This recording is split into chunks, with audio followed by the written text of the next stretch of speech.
സ്വർഗത്തിൽ ആദ്യം എടുത്ത് വെക്കേണ്ട കാലിനാണ് ത്വായിഫുകാർ എറിഞ്ഞ് പൊട്ടിച്ചത്. തളർന്നിരിക്കുമ്പോ പിള്ളേര് വന്ന് വിളിച്ച ചീത്ത അറിയോ? ഒരു മനുഷ്യനെ വഷളാക്കാൻ പറ്റിയ ഏറ്റവും വലിയ ചീത്ത ഭ്രാന്തൻ എന്ന്. ഭ്രാന്തൻ, ഏറ്റവും ബുദ്ധിയുള്ള നേതാവിന് കേൾക്കേണ്ടി വന്ന ചീത്ത ഭ്രാന്തൻ എന്നാ. ആലോചിച്ച് നോക്കി, ആർക്ക് വേണ്ടിയിട്ട് അതൊക്കെ കിട്ടിയത്? ഈ ഉമ്മത്തിന് വേണ്ടിയിട്ട്.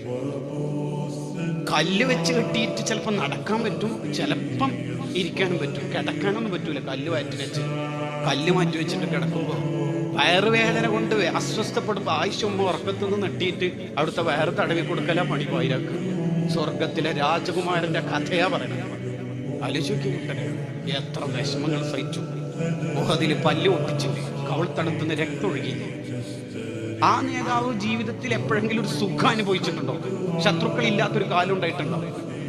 തങ്ങൾ റൗദയിലേക്ക് താമസം മാറ്റിയപ്പോൾ തീർത്തോ വേദന? യുക്തിവാദികൾ തുടങ്ങിയില്ലേ? ഓറിയന്റലിസ്റ്റുകാർ തുടർന്നില്ലേ? ഫെമിനിസ്റ്റുകാരില്ലേ? വിദഗ്ധക്കാരില്ലേ? നാസ്തികരില്ലേ? എല്ലാവരും ഇല്ലേ?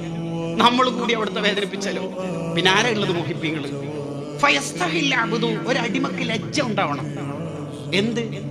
മൊബൈലിൽ യൂട്യൂബിൽ ഹറാമ് സിനിമ തെറ്റ് കാണുമ്പോൾ ലജ്ജ ഉണ്ടാവണം. എന്താണ് ഏറ്റവും ശുദ്ധിയുള്ള നേതാവിന് എൻ്റെ വൃത്തികെട്ടതല്ലേ അവിടെ കാണിച്ചു കൊടുക്കുക?